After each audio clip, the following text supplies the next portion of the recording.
Michael Selleck, Falls Township. I want to provide a few reminders that will hopefully help to clear up some confusion. First, school board directors are not elected. It's a volunteer position, which means it's unpaid. Some people seem to have the impression that you're doing a job, a day job, or a career up there, but rather it's a service that you're providing. Second, a lot of the criticism you've received in the last few years calls for pushback, which is much overdue. You are all regularly insulted, called names during public comment. You are repeatedly accused of, and this is an incomplete list, corruption, conspiracy, incompetence, discrimination, acting in bad faith, arrogance, and very much more, and all of this in the most insultingly personal terms. Certainly, the allegations are that you're doing these things on purpose. Your legitimacy is questioned again and again. It's been claimed that your positions were given to you by higher elected officials, but I know this to be false. I had the title of campaign manager for Dr. Delwich, Dr. Steer, and Mrs. Powski in the last election.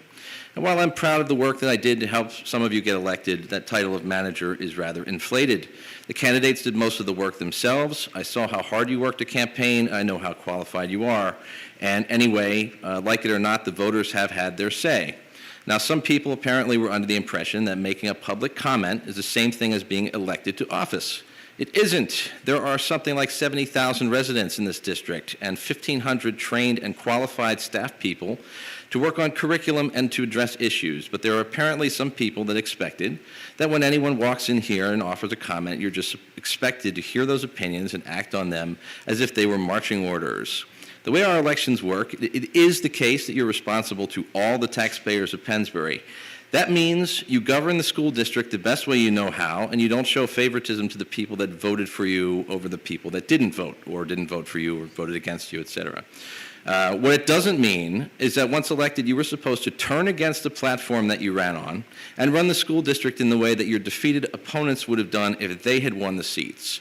Was that a reasonable expectation for anyone to have? No.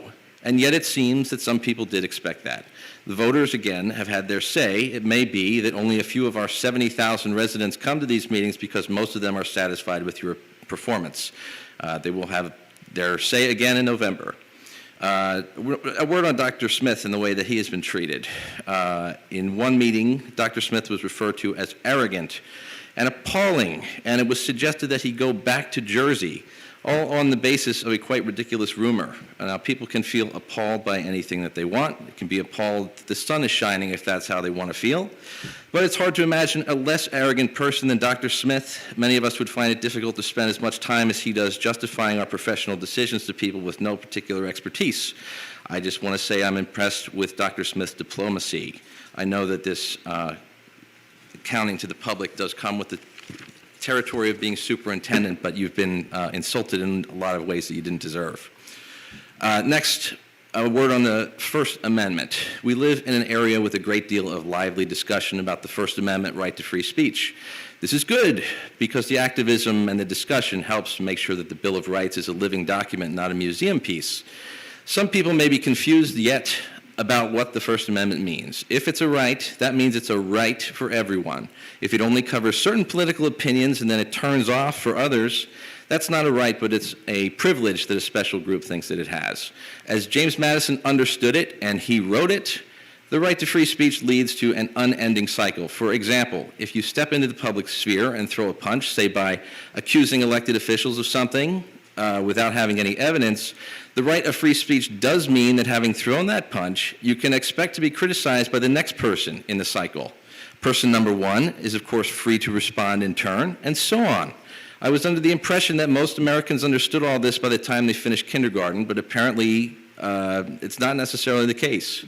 Some people think that they would get their free speech and say, well, the cycle terminates and no one can respond to me. Alas for them, if you are a First Amendment activist and then you have an attorney send threatening letters to try and intimidate someone out of exercising their free speech, you aren't a First Amendment activist anymore. You have become an anti-First Amendment activist. Thank you all for your continued high-quality, unpaid service and attention.